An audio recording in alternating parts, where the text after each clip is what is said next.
The goddess of Hela, who rules the cold and frozen land beneath the earth. And she knew of a dragon with a blue flame called Blaubeern, a dragon who flew around the fair realm of Albion. His flame was so hot it was blue. So one day Hela left her own icy kingdom and she rode on Blaubeern's back, and she was able to do this because she had a bridle that had been made by the Etin.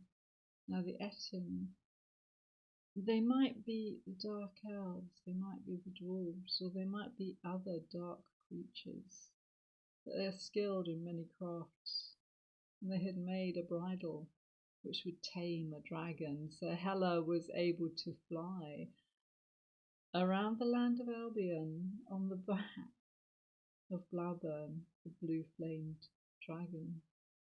And she flew for some time until Blaubeern decided to use his blue flame to release from their icy prison 25 other dragons. They were all smaller than Blaubeern, and their flames were not as hot and not as bright. But 25 dragons were now flying around the fair realm of Albion. Also released from the underworld at this time was a giant by the name of Wellender. And the giant went to Woden in his hall and pledged allegiance to him and said that he would deal with the dragons which were flying through the blue sky. And Woden accepted Wellender's pledge, and so it was that the giant was able to reach up and one by one take each of the 25 dragons and take off their wings and return their lifeless bodies to the underworld. And so Wellender, the giant, earned his place in Woden's hall. And some say that he's there still, but in all honesty, you don't really want to believe everything that shops and storytellers tell you. What became of Blaubeern? Hela grew tired of riding the dragon. She took off his bridle and she returned to her own icy realm.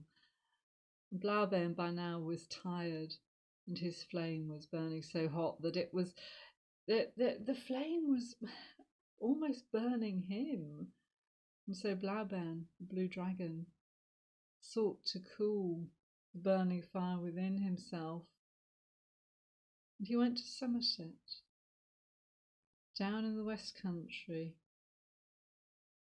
where there was still much water. There's still the Somerset levels, and he dived down into the waters of the Somerset levels. Yet he was so tired from his long flight by then that he drowned in the water. And some people say that if you go there, you can still see the dragon's great skull. So if ever you go to Somerset, perhaps you will go and look for the last remains of Blaubeern, the blue dragon. Perhaps he didn't drown. Perhaps he merely sleeps there. What do you think? There might be a sleeping dragon down in Somerset. I like to think so. Perhaps you do too. But I am just a humble shop, a humble teller of stories. So do subscribe to my channel and do listen to my other stories. And do beware of dragons.